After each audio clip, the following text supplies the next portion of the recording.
ये स्टूडेंट्स, हम लोग देखिए कल के लेक्चर में इक्विवेलेंट कंडक्टिविटी को डिस्कस कर रहे थे कि इक्विवेलेंट कंडक्टिविटी का क्या फॉर्मूला बनेगा, और जो इंटरफेस होता है जहां पर दोनों जो कंडक्टर्स हैं कांटेक्ट में होंगे वहां का क्या टेम्परेचर होगा, जब कंडक्टर कैसे कनेक्टेड होंगे, सीरीज कॉम्बिनेशन में कनेक्टेड होंगे। तो हम लोग सीरीज कॉम्बिनेशन के बारे में डिस्कशन कर रहे थे कि जब कोई कंडक्टर सीरीज कॉम्बिनेशन में जोड़ा जाता है तो उनके जो इंटरफेस का टेम्परेचर क्या होता है और इक्वल कंडक्टिविटी क्या होती है। तो वो डेरिवेशन हम लोग दोबारा से देखते हैं, कैसे स्टार्ट किया था उसके बारे में देखिए। सबसे पहली बात, हम इसमें एक डायग्राम से इसको रिप्रेजेंट करते हैं कि जिसमें दो डिफरेंट टाइप के हम कंडक्टर्स लेंगे, अलग अलग तरह के कंडक्टर्स हैं। तो सबसे पहला कंडक्टर है मेरे पास, ये कुछ अलग मटेरियल का बना हुआ है।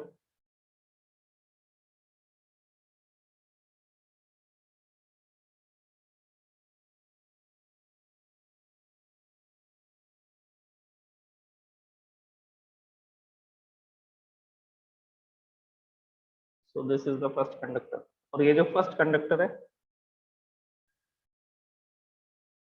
इसका जो इंटरफेस है वो यहाँ पर होगा, जहां से हम लोग क्या करेंगे, सेकंड कंडक्टर को बनाना स्टार्ट करेंगे। ये सेकंड कंडक्टर हमने यहाँ पे बनाया।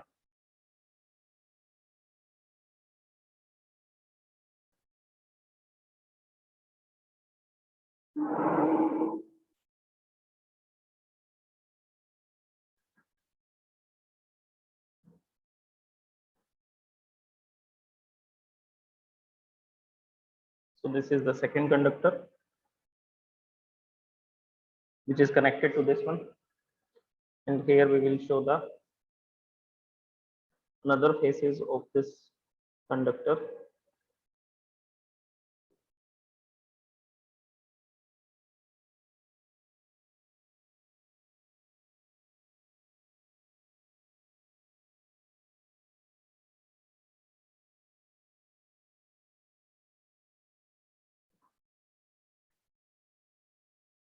So this is the conductor which are connected in series. ये दोनों सीरीज में कनेक्टेड है। अब देखिए इसके क्या क्या पैरामीटर्स हमने लिखे थे, उन पैरामीटर्स के बारे में लिखते हैं अब इसमें डायग्राम में। सबसे पहली बात, ये जो कंडक्टर्स हैं इन सबके जो एरिया है वो कैपिटल ए है, और ये जो आपको दिखाई दे रहा है दिस इज कॉल्ड इंटरफेस। जहां पर दोनों कंडक्टर कनेक्टेड है दैट इज कॉल्ड इंटरफेस। और इंटरफेस का जो टेम्परेचर है वो हमने माना कि T डिग्री सेल्सियस है, T डिग्री सेंटीग्रेड है। और ये हॉट फेस है, जो हॉट फेस है वो हायर टेम्परेचर पर होगा।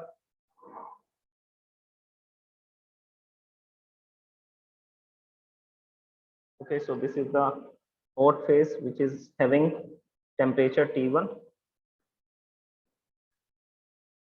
and the another phase, this backward phase, it is at T2. This is the cold phase, ये इसका cold phase होगा। तो हीट एनर्जी हॉट फेज से कोल्ड फेज की तरफ जाएगी, और जहां पर ये दोनों कनेक्टेड है वो इंटरफेस है, वहां पर भी कुछ टेम्परेचर मेंटेन होगा। अच्छा, इन दोनों की कंडक्टिविटीज के बारे में लिखते हैं।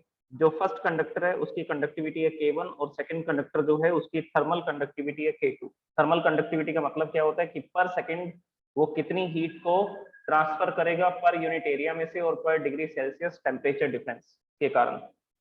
So this is called conductivity. और हीट ट्रांसफर हमें पता है कहां से कहां होगा, हॉट फेज से, ये हॉट फेज से कोल्ड फेज की तरफ होगा, तो हॉट फेज से कोल्ड फेज की तरफ this is the rate of, this is the flow direction of heat, ये हीट के फ्लो की डायरेक्शन। ओके, तो ये सारे पैरामीटर्स हमने इसमें लिख दिए। इसके अलावा हम लोग इसमें एक रिप्रेजेंटेशन और करते हैं कि ये जो फर्स्ट कंडक्टर है ये कितनी लेंथ है, ये L1 लेंथ है, और जो सेकंड कंडक्टर है वो L2 लेंथ है। अब स्टेडी स्टेट में क्या होगा, स्टेडी स्टेट एक स्पेशल कंडीशन है जिसमें ये हॉट फेज जितनी हीट एनर्जी को एब्जॉर्ब करेगा उतनी ही हीट एनर्जी दूसरे कोल्ड फेज से क्या होगी, रिलीज होगी, कोल्ड फेज तक पहुंचेगी। अगर ये 100 जूल पर सेकंड एब्जॉर्ब कर रहा है तो दूसरी तरफ भी 100 जूल पर सेकंड ही मिलेंगे। So this is the rate of flow of heat. और rate of flow of heat का जो फॉर्मूला होता है, general formula, the general formula is K. K is the thermal conductivity of the substance, A is the area, cross section area, thickness को बताता है जो, और यहाँ पर आता है टेम्परेचर डिफरेंस। टेम्परेचर डिफरेंस को डेल्टा टी से लिखते हैं। Delta x is the distance between the hot face and cold face. Hot face और कोल्ड फेस के बीच में जो डिस्टेंस होता है उसको लिखते हैं डेल्टा एक्स से। तो ये जनरल फॉर्मूला है। अब ये फॉर्मूला इस फर्स्ट कंडक्टर के लिए लगाना, फर्स्ट कंडक्टर के लिए अप्लाई करते हैं तो देखिए क्या आएगा। तो अगर मैं फर्स्ट कंडक्टर के लिए रेट ऑफ हीट फ्लो लिखता हूँ तो मेरे को लिखना पड़ेगा फर्स्ट कंडक्टर के कंडक्टिविटी K1 है, इसका एरिया A1 है, और चेंज ऑफ टेम्परेचर, यहाँ का टेम्परेचर T1 है, यहाँ का टेम्परेचर T है, जहां पर इंटरफेस है। जहां पर इंटरफेस है वहीं पर तो फर्स्ट कंडक्टर खत्म हो रहा है, तो फर्स्ट कंडक्टर जहां खत्म हो रहा है, जहां एंड हो रहा है, वो उसका कोल्ड फेस होगा। तो ये हॉट फेस है और ये पीछे वाला जो है ये कोल्ड फेस है। तो यहाँ के टेम्परेचर के बारे में लिखते हैं, temperature T1 minus T, this is the temperature difference between hot face and cold face. और हॉट फेस और कोल्ड फेस के बीच में कितने डिस्टेंस है, तो आंसर है L1। ये L1 इसमें डिस्टेंस है हॉट फेस और कोल्ड फेस में। इसी तरह से अब हम लोग सेकंड कंडक्टर के लिए लगाते हैं formula, rate of flow of heat का। स्टेडी स्टेट में क्या होगा, स्टेडी स्टेट में जितनी हीट फर्स्ट कंडक्टर से ट्रांसफर होगी उतनी हीट सेकंड कंडक्टर में ट्रांसफर होगी। रेट ऑफ हीट फ्लो क्या रहेगा, सेम रहेगा स्टेडी स्टेट के अंदर। ये मैंने आपको कल भी एक्सप्लेन किया था, अगर ये 100 जूल पर सेकंड एब्जॉर्ब कर रहा है तो दूसरी तरफ आपको 100 जूल पर सेकंड ही मिलेंगे, क्योंकि जितनी हीट एनर्जी ये सोर्स से लेगा उतनी हीट एनर्जी को आगे ट्रांसफर करेगा। इसी को स्टेडी स्टेट बोलते हैं। Now for the second conductor the rate of heat flow will be given as K2A। इसके हॉट फेस का टेम्परेचर है T और कोल्ड फेस का टेम्परेचर है T2। तो ये दोनों टेम्परेचर हमने इसमें लिख दिए। हॉट फेस का टेम्परेचर T है और कोल्ड फेस का टेम्परेचर क्या है, T2 है। Okay, it is already written in the diagram. So now the temperature difference between hot phase and cold phase is T minus T2. Now the distance between the hot phase and cold phase is L2. इसमें hot phase और cold phase के बीच में कितने distance है, L2 distance है। अब देखिए सबसे पहले कॉमन टेम्परेचर निकालते हैं, क्योंकि जब हम लोग थर्मल कंडक्टिविटी का इक्विवेलेंट कंडक्टिविटी का फॉर्मूला डिराइव करेंगे तो उसमें हमें कॉमन टेम्परेचर के फॉर्मूला की जरूरत पड़ेगी। तो कॉमन टेम्परेचर का मतलब है इंटरफेस का टेम्परेचर, कि इंटरफेस जहां पर फर्स्ट कंडक्टर और सेकंड कंडक्टर कनेक्टेड है वहां पर क्या टेम्परेचर रहेगा। वहां पर हमने एक थर्मोमीटर लगा रखा है, थर्मोमीटर से भी मेजर कर सकते हैं, नहीं तो फॉर्मूला से भी कैलकुलेट कर सकते हैं। So here we will use this statement to derive the temperature of the interface.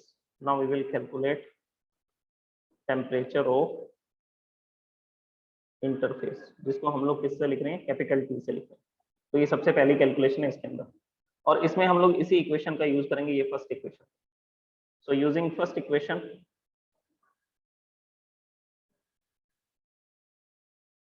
We can write K1A T1 minus T divide by L1 is equal to K2A T minus T2 divide by L2। अब इसमें क्या क्या cancel हो रहा है, तो answer है ए से ए कैंसिल हो जाएगा, क्योंकि दोनों कंडक्टर के क्रॉस सेक्शन एरिया क्या है, सेम है। दोनों कंडक्टर के क्रॉस सेक्शन एरियाज जो है वो क्या है, वो सेम है।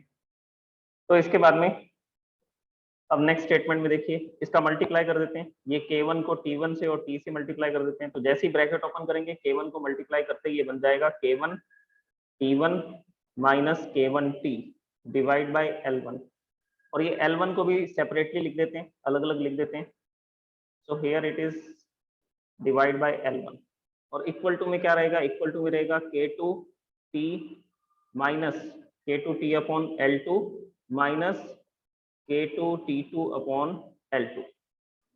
अब इसमें करना ये है कि जो T वाली क्वांटिटीज हैं, जैसे कि ये दोनों क्वांटिटीज एक तरफ आनी चाहिए, तो दोनों को एक साइड करना है। तो ये माइनस क्या है, इसको इधर शिफ्ट करेंगे तो ये प्लस का हो जाएगा। और इसी तरह से T1 और T2 को एक तरफ शिफ्ट करना है। T1 तो ऑलरेडी यहाँ पर है, ये वाली टर्म तो ऑलरेडी यहाँ लिखी हुई है। अब आपको क्या करना है, ये T2 वाली टर्म को इधर शिफ्ट करेंगे तो ये यहाँ माइनस है, इधर आएगा तो ये प्लस का हो जाएगा। ओके, तो इसमें अब हम लोग इसमें ऐड लिखते हैं next statement K1T upon L1। इसको उधर शिफ्ट किया, उधर शिफ्ट करेंगे, so this will be plus K2T2 upon L2 equal to, ये माइनस का है, इसको इधर शिफ्ट करेंगे, so it will become plus K1T upon L1, और K2T ऑलरेडी यहाँ पड़ा था, K2T अपॉन L2। तो ये स्टेटमेंट बनेगी, बस इनको शिफ्ट करना है आपको।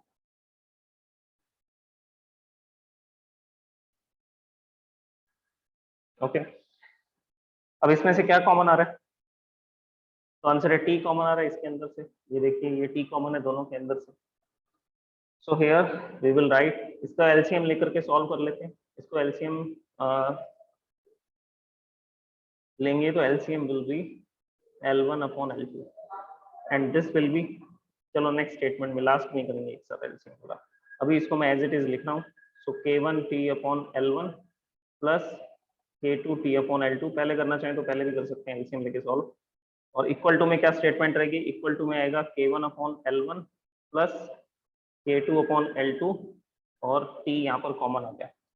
ये T ही तो हमें कैलकुलेट करना था, ये T ही तो हमें क्या करना था, कैलकुलेट करना था। तो इसको देखिए नेक्स्ट स्टेटमेंट में क्या लिखेंगे, तो बाकी सब क्वांटिटीज को एक तरफ कर देते हैं, इक्वल टू में लिख देंगे T, और यहाँ पर क्या आएगा, ये पूरे के पूरे जो क्वांटिटी है ये इधर मल्टीप्लाई में आएगी, ये मल्टीप्लाई में है इधर आएगी तो डिवाइड में आ जाएगी, तो इसको डिवाइड में लिख देंगे।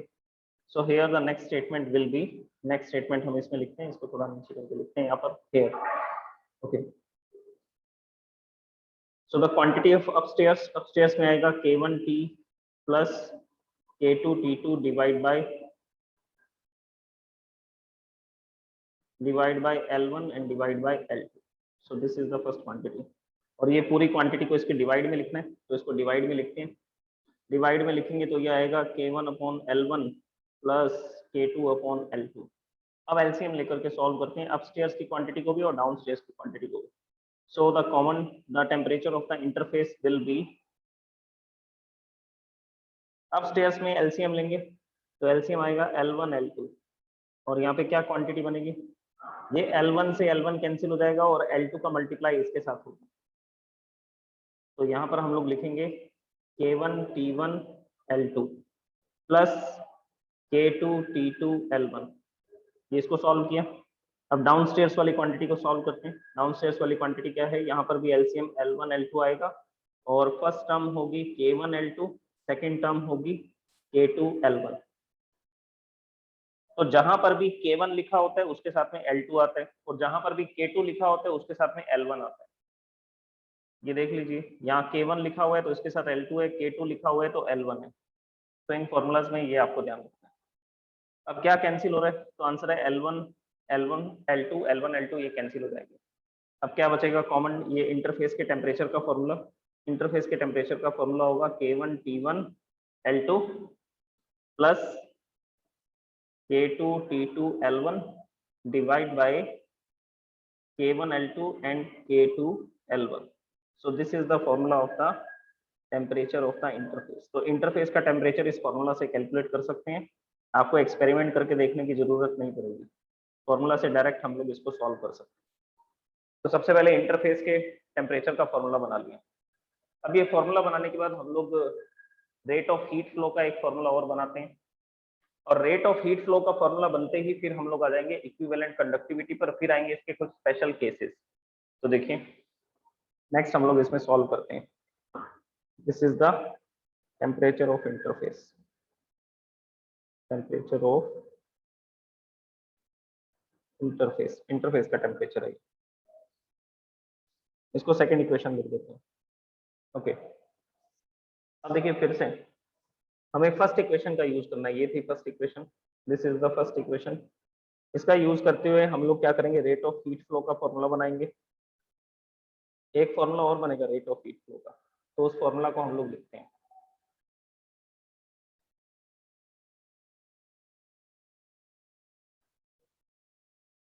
ओके, तो इस फॉर्मूला का यूज कर लेते हैं। रेट ऑफ हीट फ्लो का फॉर्मूला क्या है, K1A T1 माइनस T/L1। तो इस फॉर्मूला को मैं अब यहाँ लिखता हूँ और आगे की कैलकुलेशन करता हूँ। So here now we will write about the rate of heat flow. Rate of heat flow का एक फॉर्मूला और बनाते हैं, वो फॉर्मूला दोनों कंडक्टर के लिए काम आ जाएगा।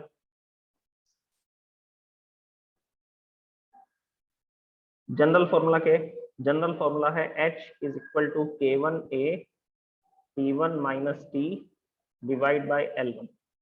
अब क्या करना है, यहाँ से किसकी वैल्यू पुट कर देनी है, T की वैल्यू पुट कर देनी है। अभी सेकंड इक्वेशन में हमने इंटरफेस का टेम्परेचर कैलकुलेट किया था, वो इंटरफेस का जो भी टेम्परेचर है वो वैल्यू उठा करके यहाँ पुट कर दो, और यहाँ से क्या एलिमिनेट कर देंगे, यहाँ से हम लोग कैपिटल T को, इंटरफेस के टेम्परेचर को एलिमिनेट कर देंगे, क्योंकि हम दोनों बॉडीज के बीच में जहां पर वो कनेक्टेड हैं वहां पर हम लोग थर्मोमीटर प्लेस नहीं कर रहे हैं, वहां के टेम्परेचर को हम मेजर नहीं कर रहे हैं, तो हम फॉर्मूला के थ्रू वो कैलकुलेशन कर सकते हैं, फॉर्मूला के थ्रू वो कैलकुलेशन कर सकते हैं। तो हमें इंटरफेस का टेम्परेचर नहीं पता होता, हमें इंटरफेस का टेम्परेचर नहीं पता, हमें तो सिर्फ ये पता है कि हॉट फेस का टेम्परेचर कितना है और दूसरी तरफ कोल्ड फेस है उसका टेम्परेचर कितना है, तो हमें सिर्फ ये दो टेम्परेचर पता है। तो फॉर्मूला के अंदर भी सिर्फ वही दो टेम्परेचर आने चाहिए, जैसा कि इस फॉर्मूला में आ रहा है, इस फॉर्मूला में T1 आ रहा है, T2 आ रहा है, L1 आ रहा है, L2 आ रहा है, L1 L2 को मेजर कर सकते हैं, हॉट फेस और कोल्ड फेस का टेम्परेचर हमें पता है, और K1 K2 आपको जो मटेरियल दी जा रहे हैं उसकी कंडक्टिविटी आपको बता रखी है, टेबल के अंदर कंडक्टिविटी दे रखी है अलग अलग सब्सटेंसेस की। तो इस फॉर्मूला में वैल्यू पुट करके हम इंटरफेस के टेम्परेचर को कैलकुलेट कर सकते हैं। अब यहां से इसको एलिमिनेट करते हैं, T को एलिमिनेट करते हैं। सो here I will right put the value of T from equation 1, equation first से इसकी वैल्यू को पुट कर देंगे।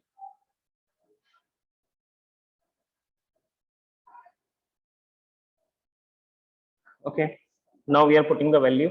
So the next statement will be H is equal to K1A upon L1 और यहाँ पर लिखा हुआ है T1 minus T।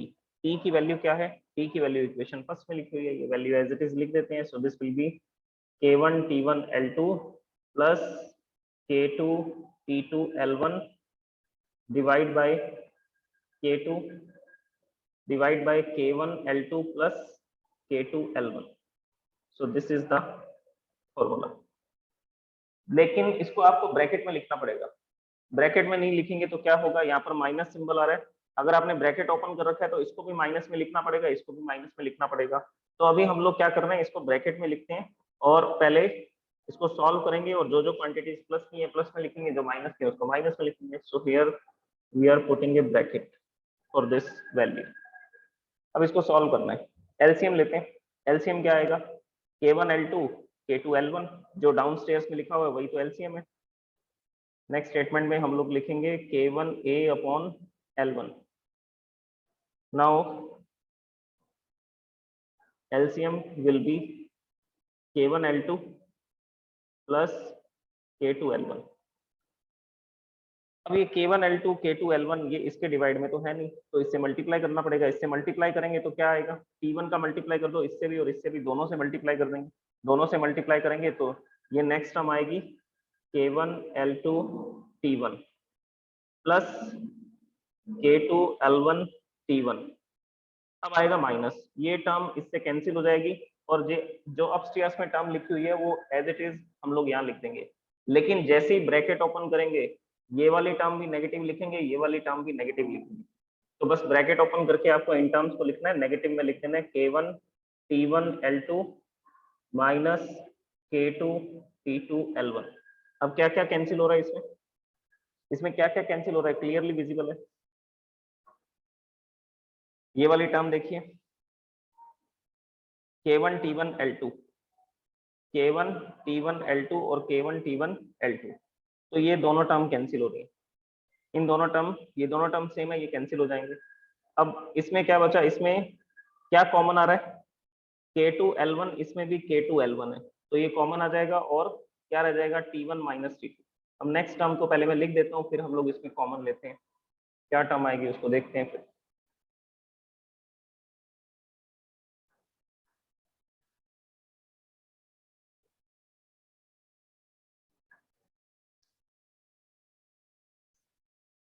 Okay, now the H is equal to K1A upon L1।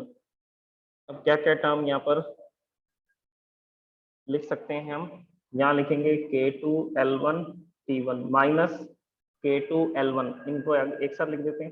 So here again K2 L1 T2 and divide by K1 L2 plus K2 L1। So this is the term।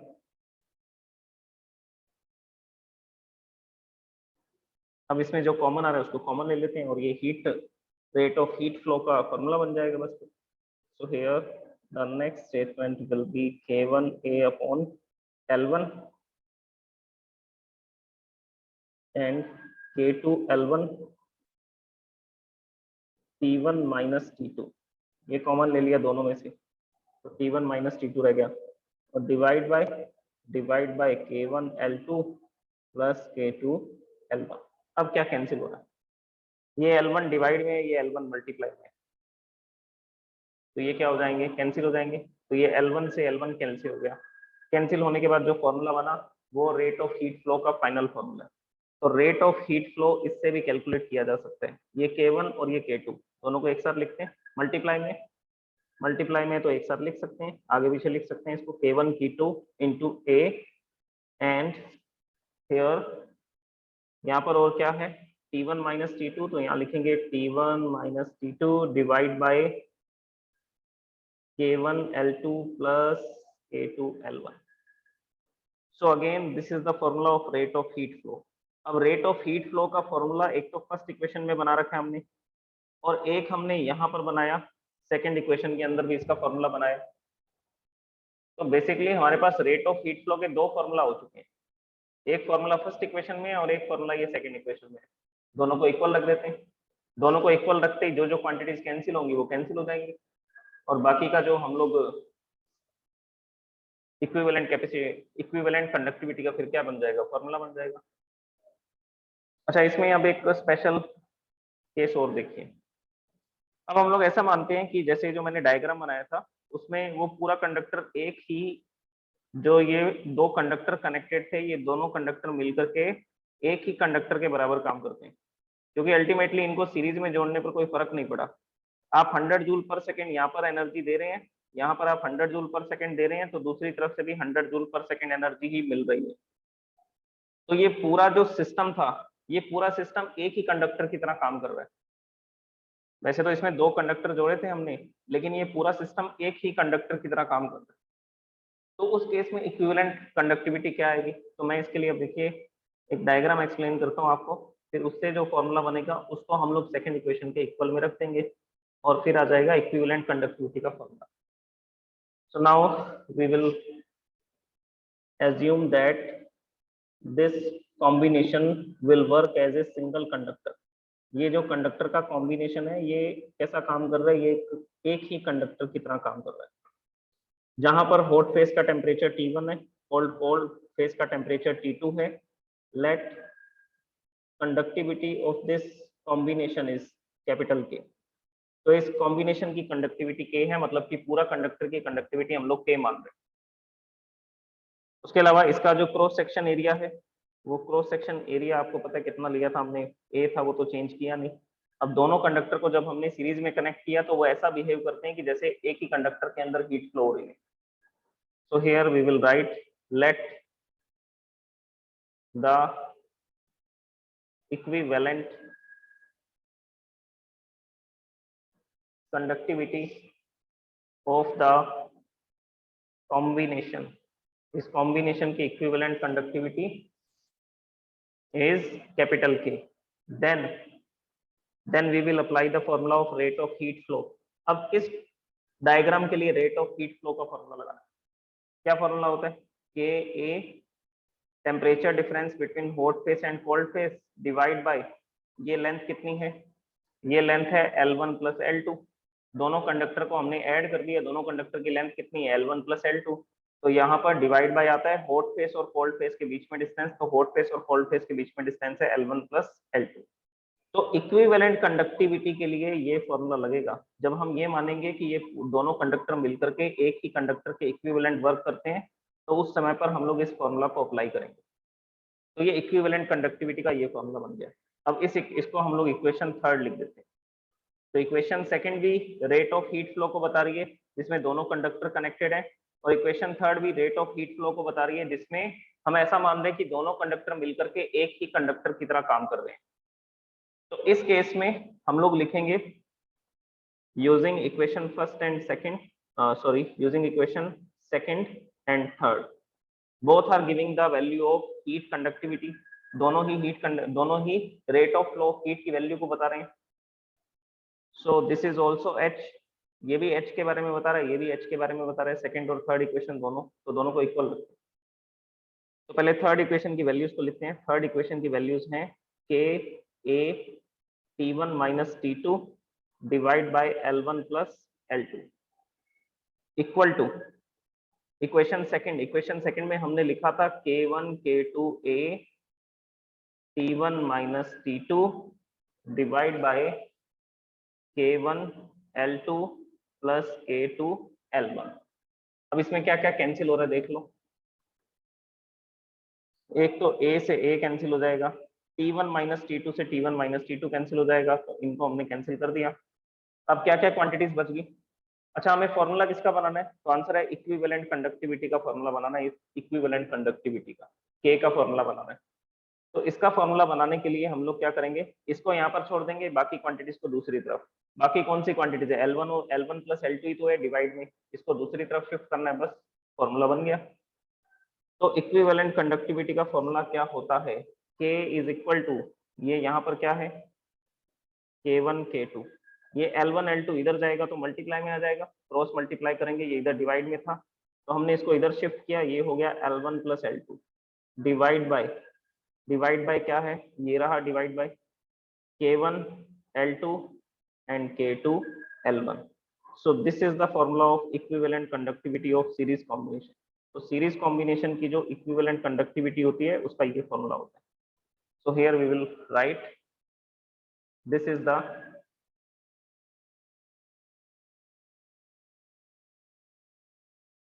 तो दोनों conductor इतनी heat को transfer करेंगे पर second per unit area में से और per unit temperature gradient के लिए। This is the equivalent conductivity of series combination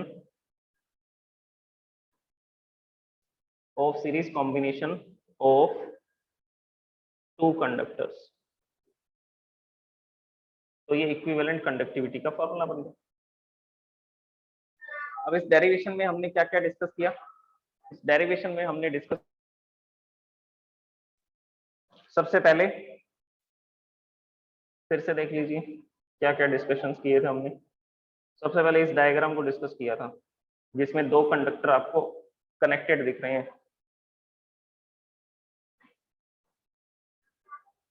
so this is the diagram. तो यहाँ पर पहला कंडक्टर है जो हॉट फेस है T1 पर, और दूसरा जो कंडक्टर है उसका जो लास्ट वाला फेस है वो T2 पर है, और जहां पर ये दोनों कनेक्टेड है वो इंटरफेस है, इंटरफेस का टेम्परेचर है T डिग्री सेल्सियस। तो सबसे पहले तो T की वैल्यू कैलकुलेट किया हमने। दोनों के एरिया ए है, दोनों की कंडक्टिविटी अलग अलग है क्योंकि दोनों अलग अलग मटेरियल के बने हुए हैं और दोनों की लेंथ भी डिफरेंट है। तो स्टेडी स्टेट में क्या होगा, रेट ऑफ हीट फ्लो पूरे सिस्टम में एक ही रहेगा, जितनी हीट एब्जॉर्ब होगी उतनी हीट दूसरी तरफ ट्रांसफर होगी। तो rate of heat flow steady state में फर्स्ट कंडक्टर में और सेकंड कंडक्टर में दोनों में आपको सेम मिलेगा। तो इसके बेसिस पर हम लोग क्या कैलकुलेट करेंगे, temperature of the interface, interface का टेम्परेचर कैलकुलेट करेंगे, इक्वेशन फर्स्ट का यूज करेंगे जिसमें दोनों के रेट ऑफ हीट फ्लो को इक्वल बताया गया, ये इक्वेशन फर्स्ट है। और इसको सॉल्व किया हमने, कुछ कैलकुलेशंस की, मल्टीप्लाई डिवाइड किए, शिफ्टिंग की। इसके बाद में यहां से हमने कॉमन टेम्परेचर के फॉर्मूला को डिराइव करना शुरू किया।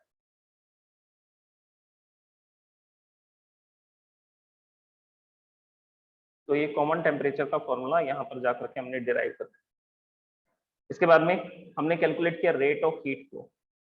रेट ऑफ हीट फ्लो फिर से क्यों कैलकुलेट कर रहे हैं, ऑलरेडी हमने इक्वेशन फर्स्ट में लिखा हुआ है रेट ऑफ हीट फ्लो को, तो दोबारा से यहाँ इसलिए कैलकुलेट कर रहे हैं क्योंकि हमें इंटरफेस का टेम्परेचर नहीं पता।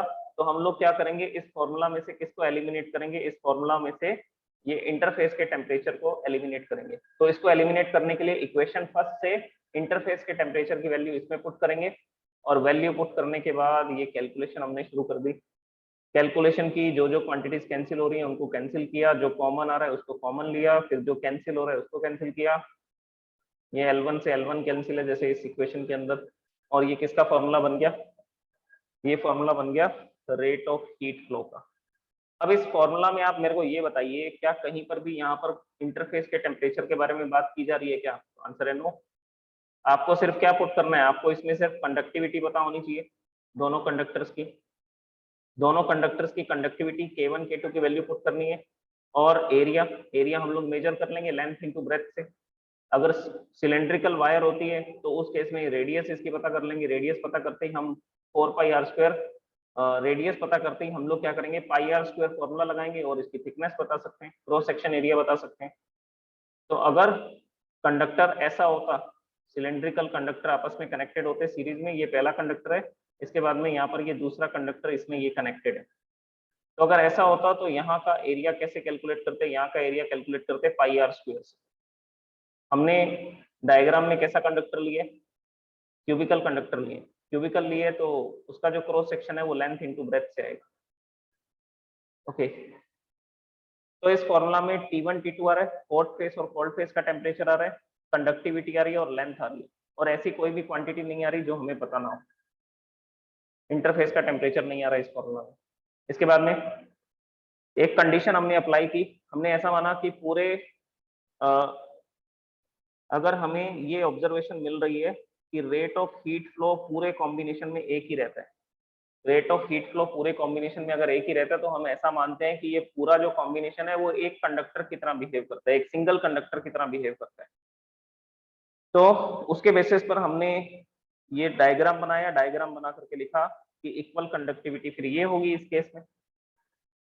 इक्विवेलेंट कैपेसिटी, इक्विवेलेंट कंडक्टिविटी क्या है, ए, इसका एरिया ए है, और हॉट फेस और कोल्ड फेस के बीच में जो टेम्परेचर डिफरेंस है वो T1 माइनस T2 से आ जाएगा, और divide by L1 plus L2 क्या है, the distance between the hot face and the cold face. Hot face और कोल्ड फेस के बीच की डिस्टेंस है L1 प्लस L2, ये वैल्यू यहाँ पे पुट की। ये भी रेट ऑफ हीट फ्लो को बता रहा है, ये भी रेट ऑफ हीट फ्लो को बता रहा है। सेकेंड इक्वेशन भी और थर्ड इक्वेशन भी दोनों ही रेट ऑफ हीट फ्लो को बता रहे हैं, दोनों को इक्वल रखा, इक्वल रख करके जो जो कैंसिल हो रहे हैं उनको कैंसिल कर दिया, और किसका फॉर्मूला यहाँ से डिराइव किया, इक्विवेलेंट कंडक्टिविटी का फॉर्मूला डिराइव, कैपिटल के का। तो अगर आप दो कंडक्टर को सीरीज में जोड़ते हैं तो उस केस में आपको ये फॉर्मूला अप्लाई करना पड़ेगा। Okay, so this is the equivalent conductivity of the series combination of two conductors. अब बात करते हैं इसके स्पेशल केसेस की। स्पेशल केसेस क्या होंगे, अब उसके बारे में सुनिए। So here I will write some special cases. तो सबसे पहला स्पेशल केस है, if L1 is equal to L2 is equal to L, मतलब कि दोनों कंडक्टर की लेंथ सेम हो। दोनों कंडक्टर की लेंथ क्या है, same, length is same of both conductor. Then the temperature of the interface. अब इसमें इंटरफेस के टेम्परेचर का क्या फॉर्मूला बनेगा, कैपिटल T का क्या फॉर्मूला बनेगा, तो देखिए मैंने T का फॉर्मूला आपको क्या बताया था, this is the formula, K1 T1 L2, K1 T1 L2, K2 T2 L1 divide by K1 L2 and K2 L2। यहाँ पर भी L लिखना है, यहाँ पर भी L लिखना है, यहाँ पर भी L लिखना है, यहाँ पर भी L लिखना है, तो सब जगह पर L लिख देंगे। L लिखने पर अपस्टेयर्स वाली क्वांटिटी में तो L कॉमन आ जाएगा। चलिए मैं वैल्यू पुट करके बताता हूँ आपको। अब L1 L2 नहीं लिखना, सब जगह पर L लिखना है, क्योंकि दोनों कंडक्टर की लेंथ सेम है। अगर दोनों कंडक्टर की लेंथ सेम होगी तो कॉमन टेम्परेचर के फॉर्मूला को देखिए, K1 T1 और यहाँ पर L आएगा, K2 T2 again L divide by K1 L plus K2 L, ये कैंसिल हो जाएगा, एक्चुअल में कॉमन आएगा, अपस्टेयर्स में से भी L कॉमन आएगा, डाउनस्टेयर्स में से भी L कॉमन आएगा, और क्या क्या क्वांटिटीज बच जाएंगी, क्वांटिटी बचेंगी K1 T1 plus K2 T2 divide by K1 plus K2, तो ये बचेगा, L से L कैंसिल हो गया। सो कॉमन टेम्परेचर नहीं, इंटरफेस का जो टेम्परेचर है वो होगा K1 T1 plus K2 T2 divide by K1 plus K2। So this is the formula.